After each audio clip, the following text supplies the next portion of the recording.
2015 সাল থেকে রেল ক্রসিংকে নিরাপদ করতে 196 কোটি টাকা নিছেন। তাইলে কোন কারণে মাননীয় রেলমন্ত্রী এই দায় এড়াবেন? এটা আমি প্রথমে জানতে চাই। মানে এত কোটি টাকা নিলেন, নিয়ে গেটম্যানদের নিরাপত্তা বা গেটের নিরাপত্তার জন্য এই টাকা যে কি করছেন আল্লাহ মাহবুব জানে। আপনাদেরকে আরেকটা কথা বলতে চাই, মাননীয় রেলমন্ত্রী আর বাংলাদেশের রেলগুলো দেখলেই দেখবেন একদম পুরাতন। মাননীয় রেলমন্ত্রীর শরীরের অবস্থা আর রেলের অবস্থা প্রায় সেম, যার কারণে দুইটাই বড় কষ্ট হইতেছে চলতে। আমি বলছি না যে মানুষ বয়স বেশি হইলেই দুর্বল হয়ে যায়, কিন্তু মনের মধ্যে যে শক্তিটা থাকতে হয় এটা আমাদের এই মাননীয় রেলমন্ত্রীর নাই। অনেক বুড়া বয়সের মানুষের মধ্যেও অনেক তারুণ্য থাকে, কিন্তু এটা ওনার মধ্যে নাই। আরেকটা জিনিস হচ্ছে গিয়ে, মাননীয় প্রধানমন্ত্রী আমাদের যাদেরকে মন্ত্রী বানাইছেন এর মধ্যে অনেকেই তারা মনে করেন যে মাননীয় প্রধানমন্ত্রী মানে এটা একটা পুরস্কার দিচ্ছেন, বাসায় বসে ছেলে মেয়ে নিয়ে সংসার করতে হবে আর এই পুরস্কারটা 5টা বছর ভাতা মনে করে খাইতে হবে। আরে এটা তো ভাতা না, পুরস্কার না, এটা দায়িত্ব দিয়েছেন মাননীয় প্রধানমন্ত্রী। এখন আপনাদের কর্মকাণ্ডের কারণে পুরো সরকার বিতর্কিত হইতেছে, কারণ মাননীয় মন্ত্রী আপনাদেরকে ভালো মনে করে বানাইছেন। আপনারা সততার সাথে যোগ্যতার সাথে আপনারা রেলটার সামনের দিকে নিয়ে যাবেন। খালি ইয়েস করার জন্য আপনাদেরকে বানান নাই, আলটিমেটলি ইয়েস করে দেশটার 12টা বানাই ফেলতেছেন আপনারা। আজকে যে 12টা 11টা ছেলে মারা গেছে, আমি হরফ করে বলতে পারি 11টা ছেলেই মাননীয় রেলমন্ত্রীর চেয়ে বেশি কোয়ালিফাইড। আপনারা খবর নিয়ে দেখেন, এরা বাংলাদেশের মাননীয় রেলমন্ত্রী। আমি সম্মান রেখে বলছি, আপনি আজকে মারা গেলে বাংলাদেশের খুব বেশি ক্ষতি হবে না, কিন্তু যে 12টা ছেলে মারা গেছে আপনারা একবার বিবেচনা করে দেখেন। আজকে আমার ভাই যে ছেলেটার মা বাবা জানে কি হারাইছে, একমাত্র এই ছেলেটা ইনকাম করার সম্ভাবনা ছিল, এরা জানে কি হারাইছে।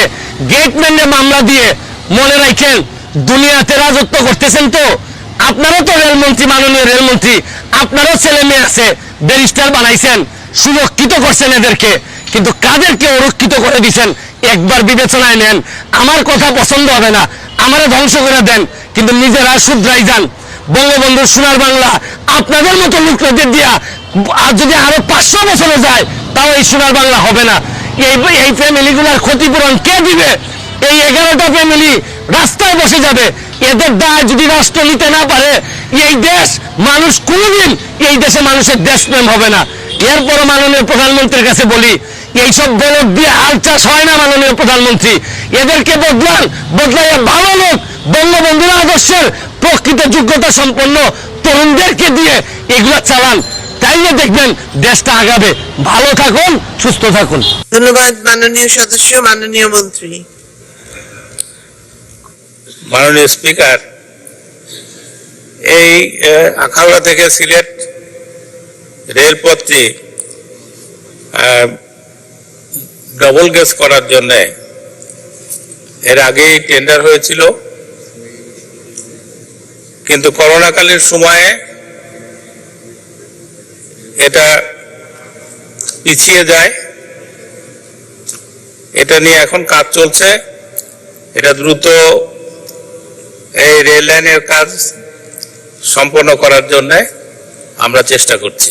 আমাদের সংসদ সদস্য বলেছেন যে উনি জানেন যে রেলওয়েতে লোকবলের অভাব রয়েছে, আমাদের স্টেশন মাস্টারের অভাব রয়েছে, গার্ডের অভাব রয়েছে। মাননীয় প্রধানমন্ত্রী অতি দ্রুত লোকবল নিয়োগ করে তাদের প্রশিক্ষণের মাধ্যমে এই স্টেশনগুলো চালু করার ব্যবস্থা করতে নির্দেশ দিয়েছেন। আমরা দ্রুত লোক নিয়োগ করে তাদের ট্রেনিং দেওয়ার পরে আমরা এই স্টেশনগুলো চালু করব ইনশাল্লাহ। আপনি জানেন যে বিএনপিরা বলে সারা দেশের মতো রেল লাইনকেও ধ্বংস করার জন্য আপনার গোল্ডেন হ্যান্ডশেকের নামে আমাদের দক্ষ জনশক্তি ধ্বংস করে দিয়েছিল এবং আমাদের অনেক রেল লাইন তারা তুলে নিয়ে গিয়েছিল বন্ধ করে দিয়ে। আমাদের মাননীয় প্রধানমন্ত্রী ক্ষমতা গ্রহণের পরে রেলপথ সম্প্রসারণের জন্য ব্যবস্থা করেছেন। আমাদের নতুন নতুন ক্যারেজ আমদানি হচ্ছে, আমাদের ইঞ্জিন আমদানি করা হচ্ছে। দর্শক, এবার সংসদে রেলমন্ত্রীকে কঠিন ধোলাই করলেন ব্যারিস্টার সুমন।